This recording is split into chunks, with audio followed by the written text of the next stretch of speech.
Have you ever felt like someone opposes everything you say or do, merely for the pleasure of attacking you? There's a tale about a firefly being relentlessly chased by a snake, eager to devour it by any means. The firefly flew extensively, trying to evade capture until it found itself cornered. On the brink of being caught, it requested the snake to allow it 3 questions. Knowing the firefly had no escape, the snake agreed. The firefly first inquired if it was part of the snake's usual diet, to which the snake replied no. It then asked if it had done anything wrong to the snake, receiving another no. Lastly, the firefly questioned why the snake wanted to catch it. The snake answered, "Because I can't stand to see you shine." No matter your actions in life, how good you are, how much you strive not to harm others, or how hard you work, understand there will always be people against you. We've all encountered someone like this, whether it's a colleague with negative behavior, in college, among friends, or even within our own families. Adopting the practical philosophy of Stoicism, you learn how to handle people who envy others' shine without resorting to arguments or confrontations, with intelligence and wisdom. Stoicism is considered one of the most practical and profound schools of thought, teaching us to focus our energy and strength on what we can control and to accept what's beyond our reach. If you don't learn to stand up for yourself, you'll be trampled by others, including those who dislike you. Thus, being stoic doesn't mean being passive or silently harboring resentment, but having a firm stance and controlling your feelings, thinking before acting. So first, receive our embrace and feel at home to learn ancient concepts that teach us to live with greater wisdom and lightness. And for this video to reach you, someone else subscribed to our channel, liked, and left a comment. So do the same, and you help us bring this mental clarity to many. Now, how exactly can Stoicism help you overcome your challenges without conflict? In this video, we'll discuss 9 ways you can do that. Let's get started. First, intentionally ignore. There's no show without an audience. Being ignored can be one of the worst feelings, so use that to your advantage. If possible, start intentionally ignoring those who declare themselves your enemy or dislike you. This strategy, while simple, requires considerable self-control. Because consciously, you choose not to give more attention to provocations, malicious jokes, actions, or even the person's presence. Understand that the power of some people lies exactly in causing us emotional turmoil. Some find satisfaction in provoking. And when you start ignoring them, you automatically nullify that power, sending a clear message that they don't have influence over your emotions or decisions. In this way, their attempts to affect you become merely attempts. Be a person committed to your moral development and don't engage in the fight. When you start ignoring, your mind is free to concentrate on what truly matters. You create a mental and emotional space to value every moment of your life, to work on your goals, and truly focus on what you control. Instead of having your energy drained by negative distractions or spending hours dwelling on the responses you could have given, how you could have taken revenge, or morally belittled that person, you start using that space and time on what's genuinely important to you. The strength of those who provoke or try to harm you lies in the degree of influence and importance they have in your life. And only you can decide the degree each one occupies. You can choose not to feel harmed and, instead of succumbing to provocations, opt for wisdom and non-participation. This decision also protects us from the harmful effects of resentment, anger, and allows us to cultivate resilience and a deeper understanding of ourselves and the world around us. It doesn't mean denying or pretending conflicts don't exist, but rather, that you've chosen not to get stuck in an unpleasant situation created by someone else. By following this path, we become architects of our happiness and guardians of our inner peace. Second, win using your mind. Our second strategy on how to resolve problems without fighting is to be smarter than the other person. This means using your reasoning, creativity, and ability to think of plans to understand the problem and find a solution without the need for verbal confrontation or a direct fight. By acting in this way, you make use of the Stoic virtue of wisdom and manage to avoid problems before they even occur. The struggle of India to gain independence from the United Kingdom is a clear example of how it is possible to win using intelligent strategies without physical violence. Led by Mahatma Gandhi, the Indians chose to protest peacefully and not use violence. Gandhi organized peaceful marches, strikes, and called for people not to buy British products, like salt, challenging the rules that only allowed them to buy salt from the English. These actions caught the attention of the whole world, weakened the British control over the Indian economy, and increased political pressure for them to leave India. Finally, in 1947, India won its independence, and Gandhi demonstrated to the world the power of non-violent resistance, using peaceful strategies to achieve political and social objectives. Similarly, join our Stoicist journey at Buy Me a Coffee. Support with a donation or as a member and have a voice in our community. Every coffee fuels our mission to share wisdom. Be our pillar, make a difference today. We can act intelligently in our conflicts and not take unnecessary risks. Gandhi was able to lead India to independence because he had a macro view of the entire situation, meaning he thought about the situation as a whole, what were England's weaknesses, what actions could pressure them to leave, how they could do this peacefully, and how they could use their weaknesses as strength. Using your mind is learning to think, looking at the whole context, from a macro perspective. If Gandhi had fought physically, it would have highlighted the physical and military unpreparedness, and thousands would have died. But he transformed his people's weaknesses into strength and used intelligence to win. And, in the same way, you can use intelligence instead of physical force or ignorance. Winning with intelligence is not just having skill but also understanding what drives each person to act as they do. Thinking about the consequences of what you do shows that you master the situation. By doing this, you show yourself as a true leader. Third, turn adversaries into teachers.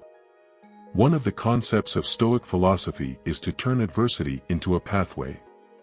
That is, instead of only facing your adversaries or enemies with hostility, you begin to see them as opportunities to grow and learn.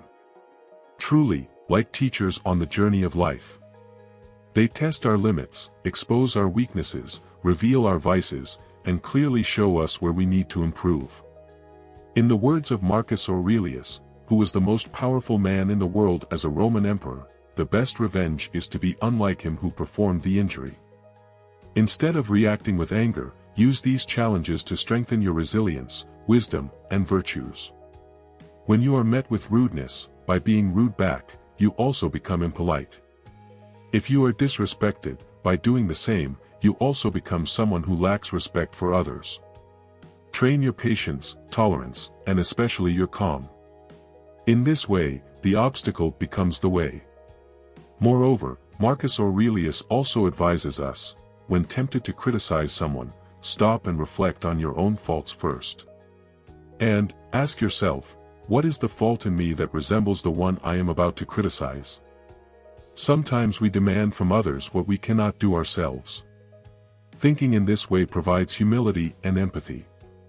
It also helps us understand and appreciate the lessons our adversaries can teach us. Instead of harboring negative feelings or seeking revenge against your enemies, be grateful for the growth opportunities you otherwise wouldn't have. Change how you see these people, from threats to opportunities for personal growth and self-discovery. As Epictetus reminds us, what would Hercules be without all the monsters, fights, and challenges? He would just be an ordinary man, never to be remembered. It was his enemies that made him a great legend. When you do this, you completely change the dynamic of your relationship with these people. They may continue to dislike you, but you've stopped caring about that and stopped wasting your time and energy on them. Fourth, recognize your enemy is not the source of your suffering.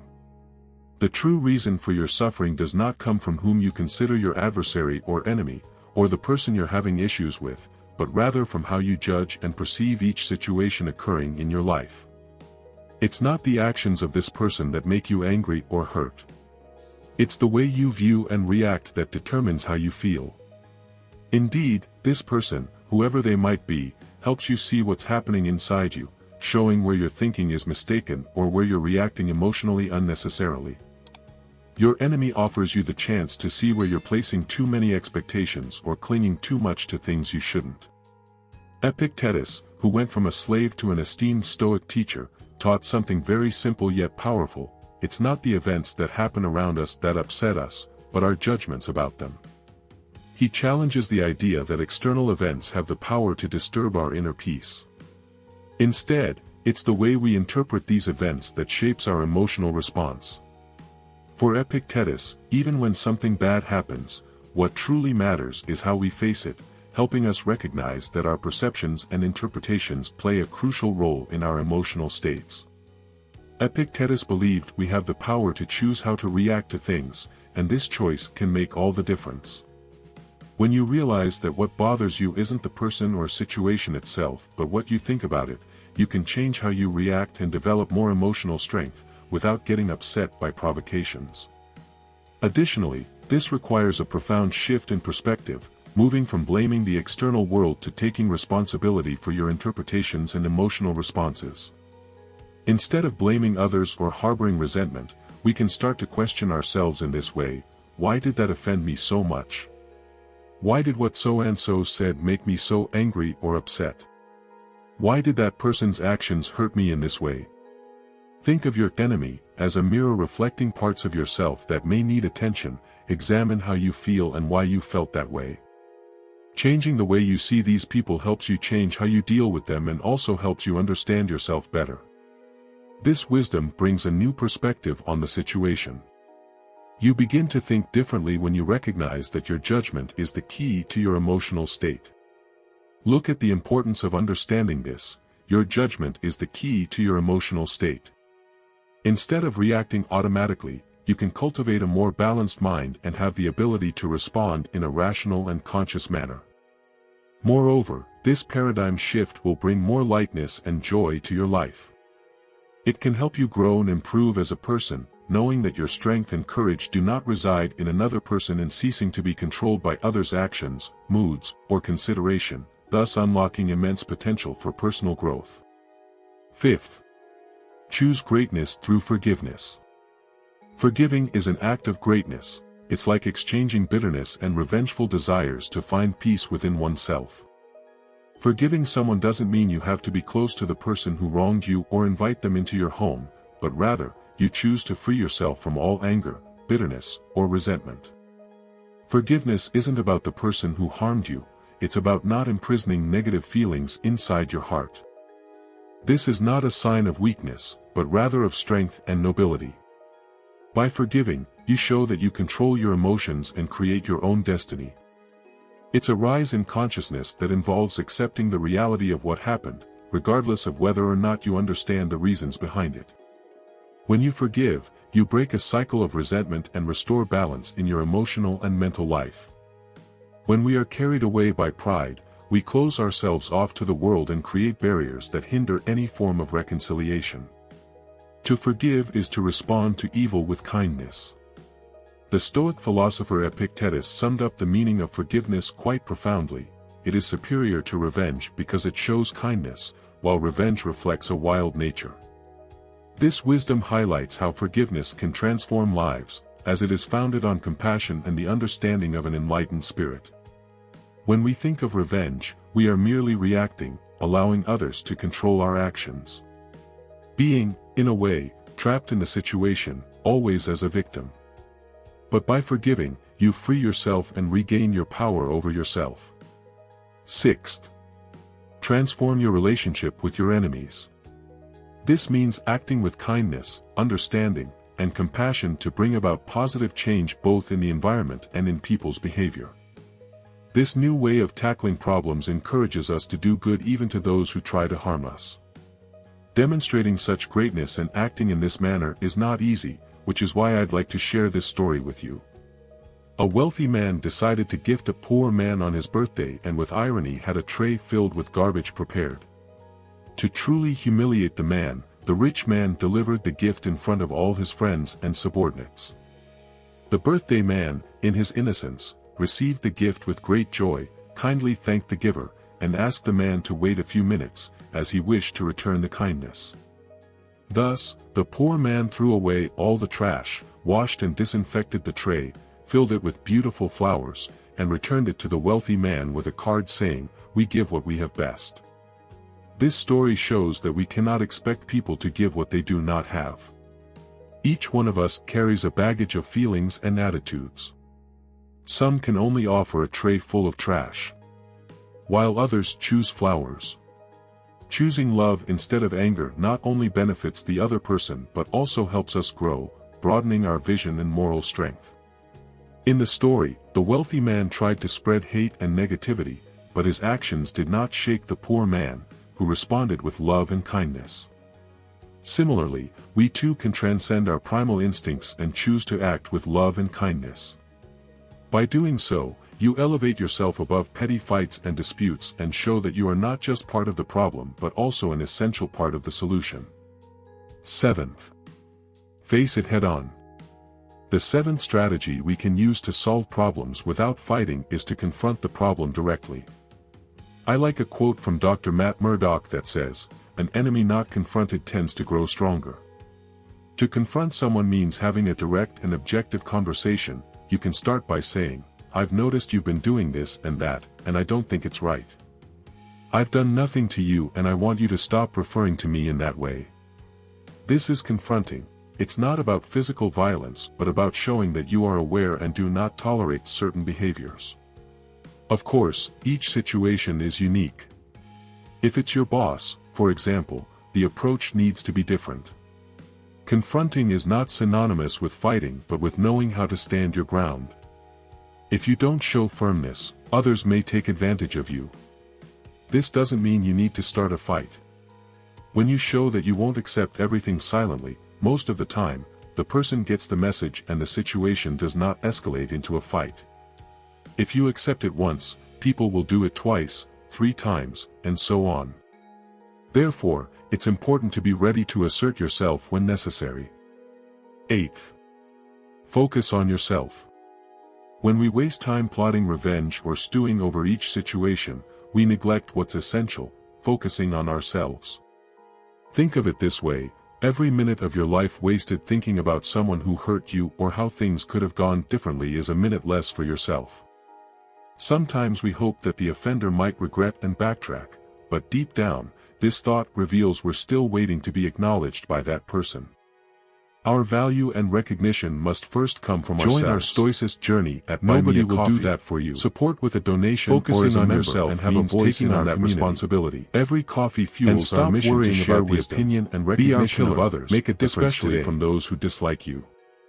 The Stoics remind us that we have the power to choose how we react to any situation, allowing us to make conscious decisions aligned with our values.